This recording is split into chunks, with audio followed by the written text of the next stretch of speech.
Hello everyone, it's Gooey, back to do some more Legend of Zelda Let's Play and answering your Q&A questions. Got a lot of good ones, got a handful. You guys did a good job of feeding me some more questions, but you know, before we even get into it, please leave more questions you have below. It could be about the Legend of Zelda. Could be about anything. It don't matter. You'll see there's some kind of off-topic questions that we have. Nothing's off-topic, but you know. So we got the raft in the last dungeon, and we're heading just straight to level 4. We're gonna try to explore it fully, for the most part. So yeah, let's just start off. Let's pull a question here before we get into it. So, have you played any game that you think uses the Zelda formula the best while not being from the series? That's a great question. That's from Absolute Vessel 2326. Great question. I think so, yeah. So recently, recent games, last year, we had the game Tunic that came out, and it had a, you know, it wasn't full Zelda formula. It reminded me a little bit of, you know, the Souls sort of games, but there's definitely a lot of Zelda influence in there. It's undeniable. Yeah, I think with the tone, it kind of reminded me. There's obviously the manual thing that reminded me of the original Legend of Zelda, and it also just gave me vibes of like Link's Awakening. So yeah, I would definitely say Tunic for sure. I think that's one of the coolest games I've ever played, honestly. Hey, you guys. In terms of you know, I always really liked I thought there was a charm to the Darksiders series, clearly made by people who are big fans of the series. You know, my buddy Moss over from Zelda Dungeon obviously turned me on to. Is there anything in this room? I think I never come in here. Is it like a pushable block, I wonder? Let's experiment. Like, what could be the purpose of this room otherwise, right? But yeah, so the Darksiders games in particular, I really thought that Darksiders 2 had a really good Zelda 3D Zelda formula. And I could have seen that working out really well. I kind of want to look up, you know, I never come in this room. Just want to see, like, because this room actually has, oh, is it just for compass? Which we got? Okay. Because there are, if you are doing this game and you're running through the dungeons, like, and not getting things you don't really need to get, you don't really see a room that looks like that. But I recall those in Second Quest, and they would actually have, like, the puzzle, if you want to call it that, where you have to, like, push the block to make a staircase appear, but there's a million different blocks in that room. So I was kind of curious. I did a quick cursory look up, and it didn't look like there was anything other than the compass or whatever, so we're in good shape, I guess. But yeah, Darksiders 2, pretty cool game. Definitely, we actually did a Hyrule compendium over on Zelda Dungeon YouTube a long time talking about it, and it definitely has certain, you know, it's definitely not as polished as like a Zelda game, but it had like cool bits of like non-linearity and stuff like that in it that like other Zelda games of even that era did, like, kind of had lost. I would say, I don't know if lost is necessarily the right term, but you know, it actually, you know, kind of messes with the formula in those ways, and had a lot of cool items, dungeon items and stuff like that, unique abilities. So highly recommend Darksiders 2 and Tunic, of course. So here, this is we talked about this back on the original Dungeon Dive, but this is a first for the series. We can't get beyond this point. We can't get across this water. We're gonna need an item to do so. So this is the first ever instance in Zelda of requiring the dungeon item to get past an obstacle. You know, so far these have been kind of just open labyrinths, and here we have a bit of a, bit of a tricky puzzle. If you want, I don't know if it's tricky, but this, whatever. We're collecting a bunch of keys. I know that we can't do much here, but check it out. We're showing off the game here, so why not? And we can see here, oh, we can get beyond this, but, it's a little tease. I like it. Okay, oh wait, now I gotta kill these guys again? Alright. Luckily, we've got our trusty boomerang. I was playing at the Zelda Dungeon Marathon, racing this game, and to try and save time, I didn't go for the boomerang, and kind of stinks not having it. It's a great item. Alright, we're approaching dungeon item. Let me take out... Oh gosh, we got bubbled. Let me just, oh yeah, we can just freeze you. Oh, you dang like. Let's take a look here at another question. These guys, they can blast me all they want. James Russo, 1528, asks, do you wish Nintendo would have a more structured and detailed storyline for the Zelda series moving forward, with a less ambiguous storyline and characters that you need to guess how it fits into with everything else? Do you mean like... If you mean like the overall like timeline and stuff, I guess the two games we've had recently aren't really ambiguous with each other, but in terms of the overall Zelda timeline, it's not really that important to me. In fact, I think the ambiguity is fun. It's something that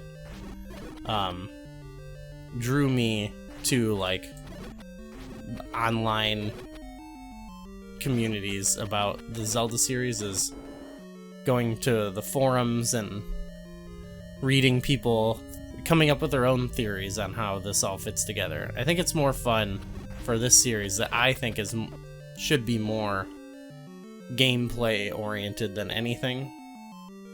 That that's kind of the emphasis put on it, and leave it up to the players to kind of figure it out themselves.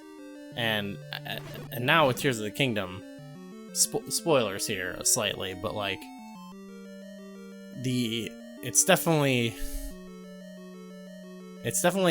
so ambiguous now to the point where it's like, I don't think these even fit together. Here's this room we were teased about before, where we can grab the map. But yeah, no, I don't think that it's necessary. I don't think, I think what's fun, here's a little secret here. We're actually skipping some stuff by this, but I'm gonna go back. I'm gonna show you portions of the dungeon I don't even normally go to, but since we're having fun here, So yeah, I think, no, I think it's more fun to just leave it open to interpretation. They should always make each game what they think it needs to be the most fun. Dang.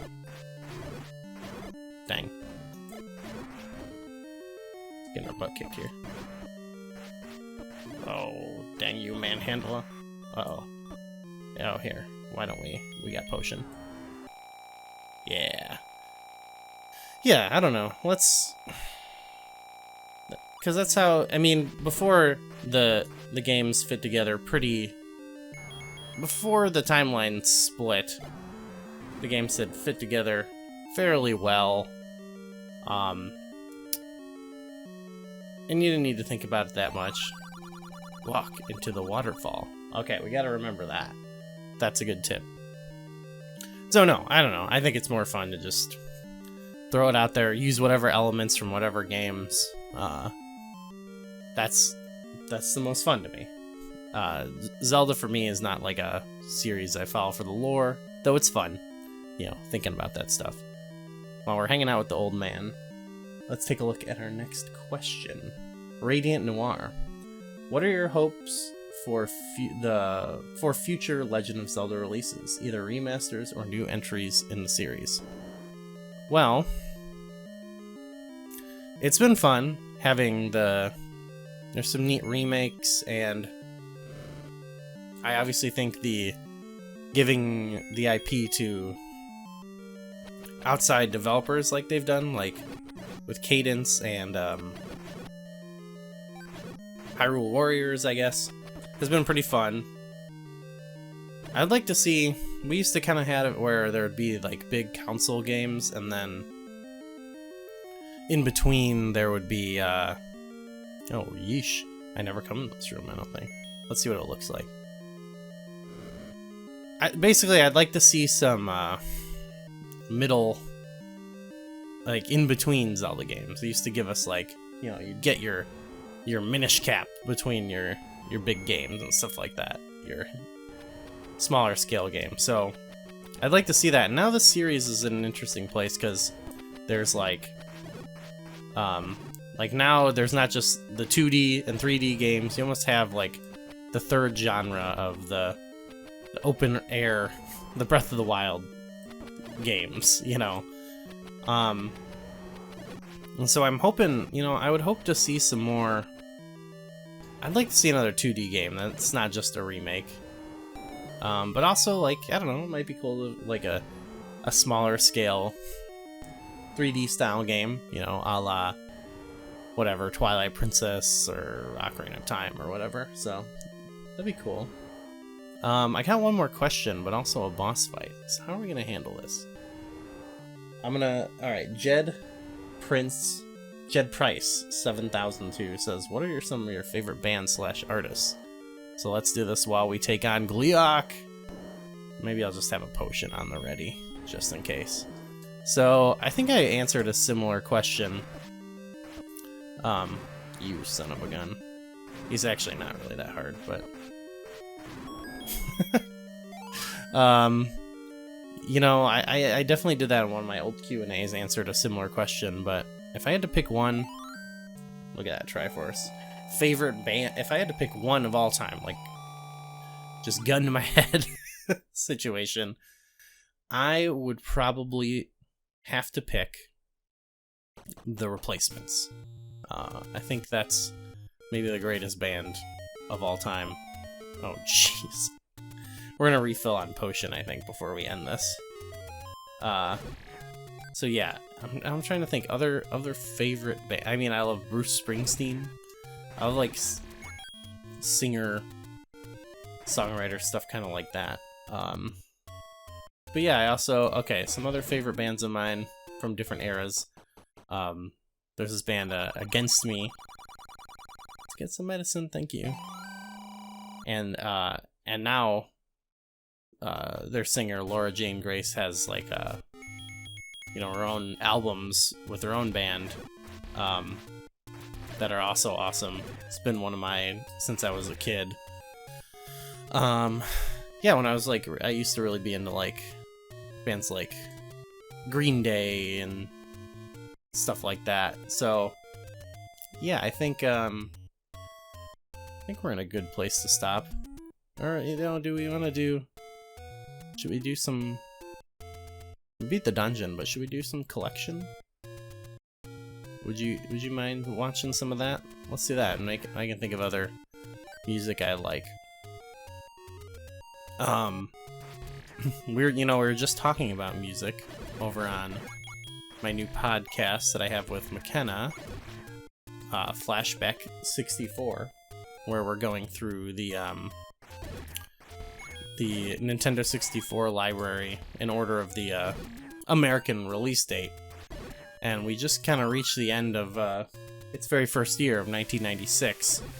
And we were talking about music over on that, and we were talking about some of our favorite songs and albums from that year. So I'd highly go recommend that if you want to hear more. But yeah, if you're gonna listen to any band that I like, I would say The Replacements. And I can tell you a little bit about their discography. Their early music is just a lot more straight up like punk type stuff, and then you know, as they went on, they kind of branched out, and they always still had sort of some of this. Oh yeah, we need bombs, don't we? There we go. Oh, can we buy some here?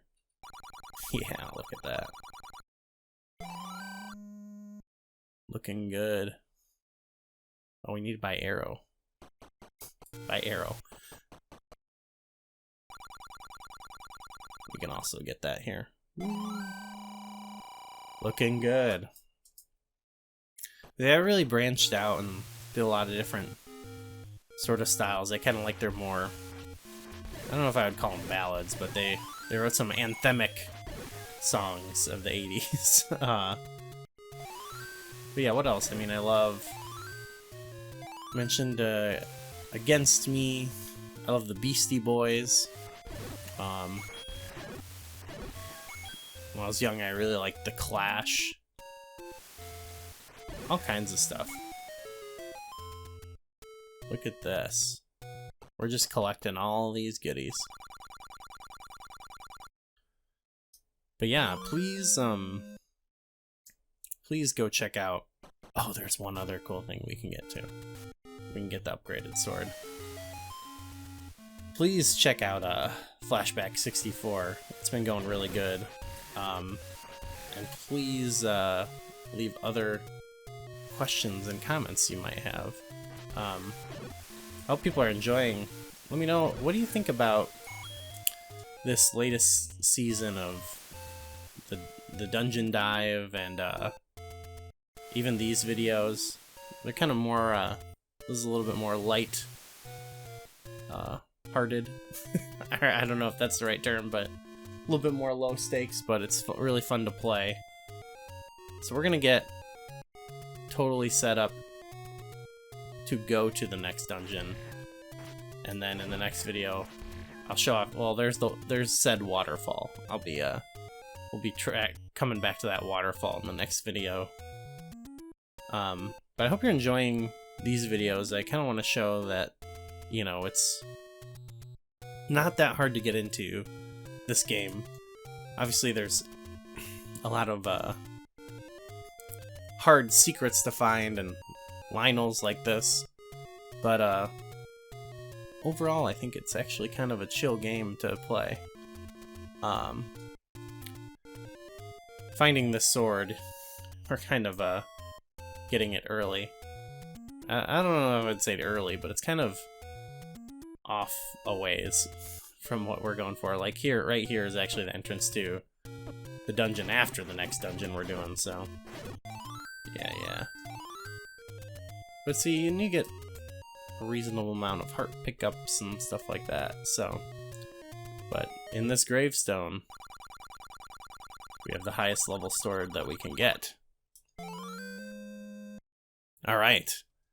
And that leaves us in the perfect position for our next episode, so leave more comments and questions, and I'll be seeing you in the next level.